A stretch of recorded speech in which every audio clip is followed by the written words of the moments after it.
Hello, and welcome back to Unova Supremacy Podcast. Do, do, do, do, do, do. Yes, this is going to be a fun topic today. Shut up, Napoleon. I am doing the intro today. Okay? Good. Okay, guys, today we are going to be talking about the masterpiece of a film, Little Women, specifically the 2019 film, and how it challenged the roles of society during its time, and the way it jumps around the timeline through flashbacks and, time jumps. Couldn't think of the word there for a second. And how those time jumps and the non-linear story makes the message even more impactful. Yes, I'm quite excited for this wonderful day. While many could find the film boring from a lack of physical action, like in the Avengers. Oh boy, do I love the Avengers. Ooh. Over it. It's more, but of course, it's action still there. It's social and psychological warfare between the characters in a sense. Warfare in quotes, of course, because they're not actually fighting. Well, they're fighting, but they're not in war. Couldn't have said it better. So, Napoleon, I feel like I should be leading the personally got to know these characters from the time skips, showing what things have changed, while also how stagnant society truly is, especially in the time after the Civil War. The late 1800s. Okay, correct, Napoleon. All the sisters in the family wanted to find their own path to fame and money. Jo, obviously wanted to be a writer. Beth, always practicing the piano. I wonder what she wanted to do. But Amy was an artist. In Paris. I don't actually like the French. You know what? I have to keep it PG. We want to get monetized. But wanted to be known. Don't like the French. But there was still a connecting string between them. And that was they wanted to support their family, their sisters, their mother.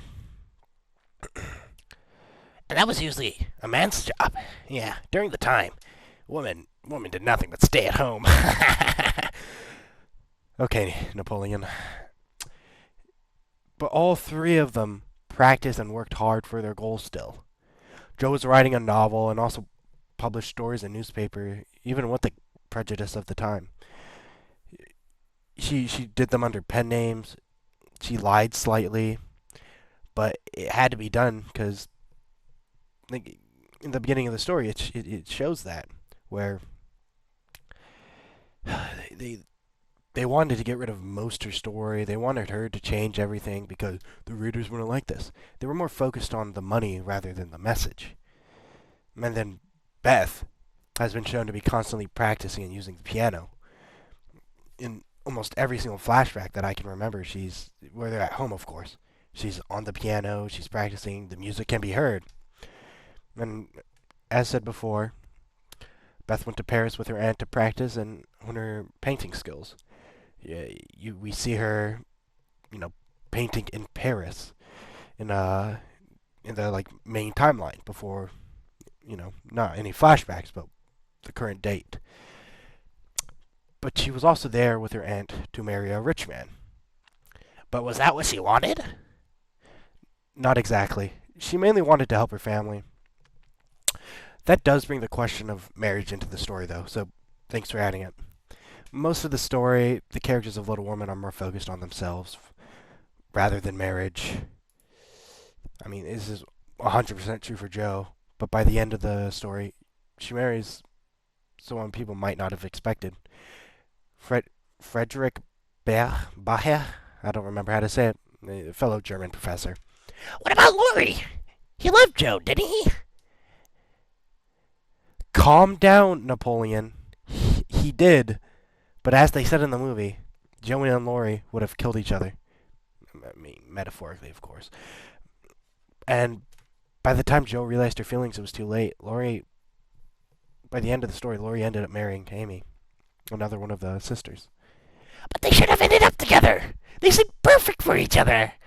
I mean, how were they killed each other? I mean, like, you're wrong. They were perfect. They were perfect. You're wrong, Phoenix. No, they were too similar. It would never have worked out, Napoleon. Well, I mean, when Jo was younger, she yearned to have the independence and to be a writer. She didn't really even want to get married to Frederick.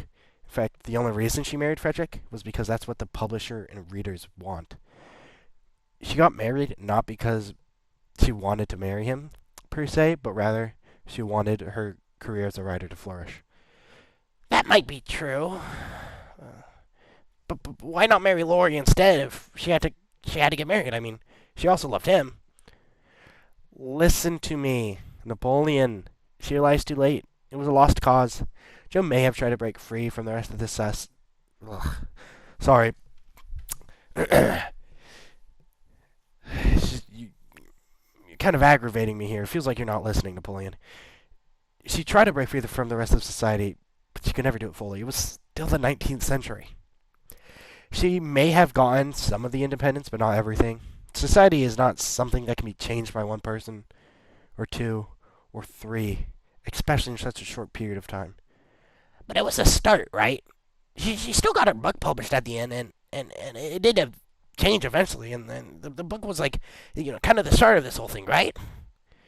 It takes years and years, if not like a century, for these changes to take place. I mean, that's why the nonlinear storytelling is really powerful here. Even after a decade of Jo working towards his dream, it's not enough. It's still the start. Like, it's still the same after all this time. I think I'm starting to understand what you mean. The story was a start, but it would take a long time to fix all the problems. I mean, as you said before, the flashbacks and storytelling show this. I mean, thinking back, there were changes, but it was still based in the same setting and society. The change the story wanted was slow. Yes, the story shows the change is both slow, but still unexpected. I mean, Jo realized too late about her feelings, but she's still trying to work for something that many deem impossible. She realized her feelings for Laurie too late, but then she's still working for something that she will almost definitely never see. I guess I never understood how much hard work is required for a dream. That's right. I mean, it's just like our dream of internet fame. We will be more infamous than EDP445, but just as great as Dan TDM. Well, bye guys. See you no other day.